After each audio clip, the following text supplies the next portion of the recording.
ॐ नमो भगवते वासुदेवाय। ॐ कृष्णाय नमः।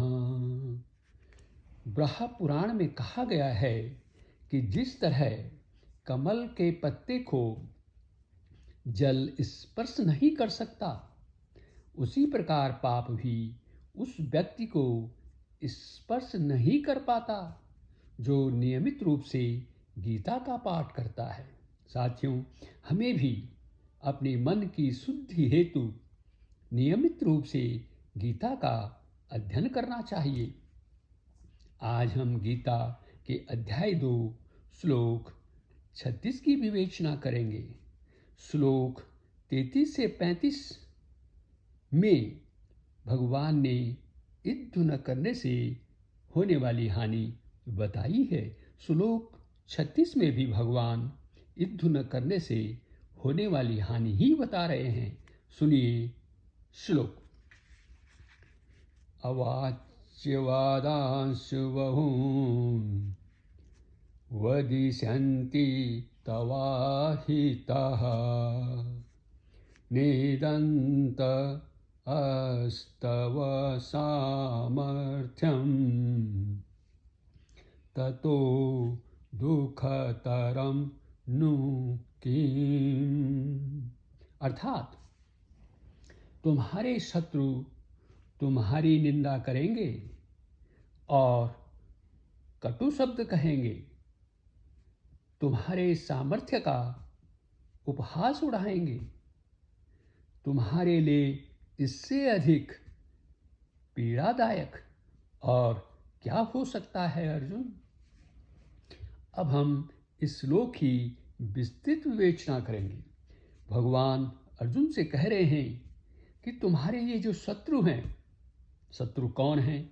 कौरव, उसमें दुर्योधन हैं, दुशासन हैं, कर्ण आदि हैं। ये सभी ऐसे हैं कि तुम्हारे बैर न रखने पर भी वे स्वयं तुम्हारे साथ बैर रखकर तुम्हारा अहित करेंगे। वे तुम्हारे सामर्थ्य को जानते हैं कि तुम एक शूरवीर हो, एक श्रेष्ठ योद्धा हो, विश्वविख्यात धनुर्धर हो। लेकिन ऐसा जानते हुए भी वे तुम्हारे सामर्थ्य की निंदा करेंगे कि यह तो शक्तिहीन अर्थात नपुंसक है। और अपने लिए क्या कहेंगे? कहेंगे कि हम तो वीर हैं, हम वीरों के सामने तो यह अर्जुन क्षण भर भी नहीं ठहर पाएगा और नहीं ठहर सकता है।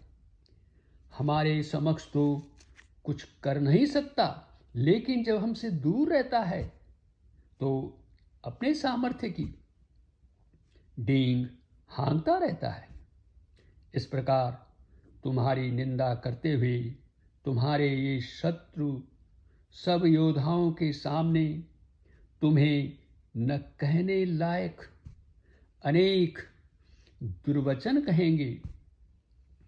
ये शब्द तुम्हें दुखी करेंगे और तुम्हारे हृदय पर बाण जैसे चुभेंगे। यह सब तुम्हारे लिए असहनीय होगा। इससे बढ़कर अत्यंत दुख तुम्हारे लिए और क्या हो सकता है। तुम्हारे पास अब केवल एक ही उपाय है इससे बचने के लिए, और वह है सिर्फ युद्ध करना। यहाँ हमें यह भी समझना होगा कि क्या निंदा हमेशा कष्टदायी होती है? यदि ऐसा है तो भगवान ने भी अर्जुन को कहा कि तुम्हारे में यह क्लीबता, यह नपुंसकता कहाँ से आई है? हमारे माता पिता गुरु भी हमारी निंदा करते रहते हैं। और कबीरदास जी तो यहाँ तक कहते हैं कि निंदा करने वाले को अर्थात निंदक को अपने निकट रखना चाहिए। अब हमें यह जानना जरूरी है कि निंदा करने का उद्देश्य क्या है। जब तक हम ये नहीं जानेंगे कि जो हमारी निंदा कर रहा है उसके मन में क्या चल रहा है, वो हमारे बारे में हम क्या सोचता है, हमारा शुभ चिंतक है या नहीं, हमसे ईर्ष्या करता है, वैर करता है, ये सब बातें हमें सोचनी पड़ेंगी।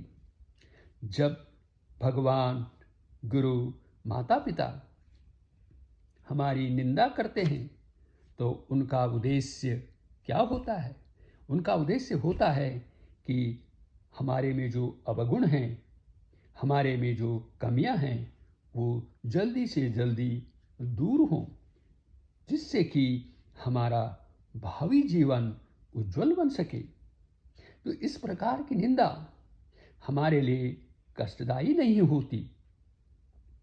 वहीं दूसरी ओर कुछ ऐसे लोग भी होते हैं जो समाज में अपने को महान सिद्ध करने के लिए, जबकि वे महान नहीं होते हैं, लेकिन वे महान बनना चाहते हैं और उसे साबित करने के लिए, उसे सिद्ध करने के लिए हमारे लिए, अर्जुन जैसे व्यक्तित्व के लिए कटु वचन कहेंगे।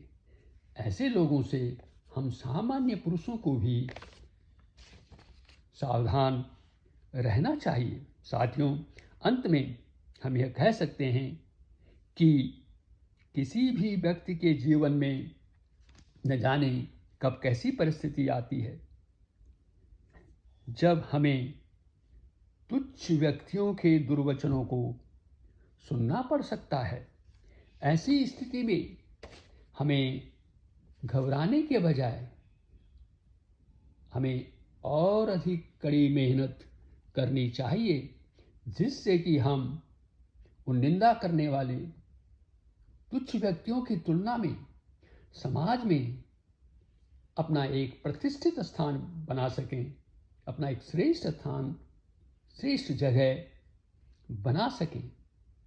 इससे हमारा जो बुरा चाहने वाले लोग हैं उनको स्वतः ही जवाब मिल जाएगा।